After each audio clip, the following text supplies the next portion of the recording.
तालिबानियों ने जैसे ही अफगानिस्तान पर कब्जा किया, उसके समर्थन में कई लोग सामने आ गए। वे सिर्फ सामने ही नहीं आए बल्कि बेतुके तर्कों के सहारे उसे जायज भी बताने लगे। इतना ही नहीं, कई लोग तो तालिबान के नाम पर अपनी सियासत चमकाने लगे। गीतकार जावेद अख्तर ने तालिबान के समर्थकों का विरोध तो किया, लेकिन इसी बहाने अपनी कट्टर मानसिकता का भी प्रदर्शन कर दिया। जावेद अख्तर ने तालिबान की तुलना राष्ट्रीय स्वयंसेवक संघ से कर दी तो देश में हंगामा खड़ा हो गया। जैसे तैसे मामले को शांत करने के लिए जावेद अख्तर ने शिवसेना के अखबार सामना का सहारा लिया। हिंदुओं को दुनिया का सबसे सहिष्णु बहुसंख्यक बताया। असल में अख्तर ने कहा था कि संघ, विश्व हिंदू परिषद और बजरंग दल जैसे संगठनों का भी उद्देश्य वही है जो तालिबान का है, लेकिन भारत का संविधान इनके लक्ष्य की राह में आड़े आ रहा है। अगर इन्हें मौका मिला तो उस बाउंड्री को भी पार कर जाएंगे। जावेद अख्तर ने कहा कि दुनिया भर में राइट विंग एक है। भारत में भीड़ द्वारा अल्पसंख्यकों की पिटाई की घटनाओं पर अख्तर बोल गए कि यह पूरी तरह से तालिबान बनने का एक तरह से फुल ड्रेस रिहर्सल है। ये एक ही लोग हैं, बस नाम अलग है। जावेद अख्तर ने कहा, जो लोग आरएसएस, वीएचपी, बजरंग दल जैसे संगठनों का समर्थन करते हैं, उन्हें आत्मचिंतन करने की जरूरत है।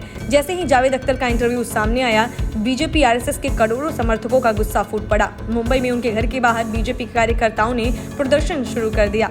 कई शहरों में पुतले भी फूके गए। बीजेपी के नेता सुब्रमण्यम स्वामी ने कहा कि अच्छा होगा कि जावेद अख्तर माफी मांग ले।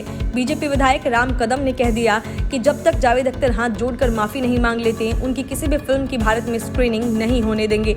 बीजेपी केंद्र की सत्ता में है, पर शायद जावेद अख्तर को लग रहा था कि महाराष्ट्र में उन्हें कोई टेंशन नहीं होगी, क्योंकि यहाँ भाजपा से दोस्ती तोड़ने वाली शिवसेना की सरकार है। लेकिन शिवसेना ने अपने मुख्य पत्र सामना में जावेद अख्तर को नसीहत दे डाली। सामना में कहा गया कि संघ और तालिबान की तुलना करना ठीक नहीं है। सामना में तालिबान और संघ के बारे में लिखा गया कि अफगानिस्तान में तालिबान की हुकूमत मानव जाति के लिए सबसे बड़ा खतरा है। हिंदुस्तान की मानसिकता वैसी नहीं है, हम हर तरह से सहिष्णु हैं। सामना में यह लेख आया तो बीजेपी ने शिवसेना को घेरना शुरू कर दिया। बीजेपी विधायक राम कदम ने कहा कि जलेबी की तरह गोल गोल भाषा। उन्होंने कहा कि जब शिवसेना कह रही है कि जावेद अख्तर का बयान गलत है, तो उन्हें अब तक गिरफ्तार क्यों नहीं किया गया। जावेद अख्तर ने अब कहा है कि तालिबान शासित अफगानिस्तान की तुलना भारत से कभी नहीं हो सकती। जावेद ने अब भारतीयों को नरम विचारधारा वाला बताया है। अपनी बात को कहने के लिए उन्होंने एक तीर से कई निशाने साधे हैं। जावेद अख्तर ने शिवसेना के मुख्य पत्र सामना में ही लेख लिखकर गलती सुधारने की कोशिश की है, जिससे बीजेपी संघ के साथ साथ शिवसेना की नाराजगी भी दूर की जा सके।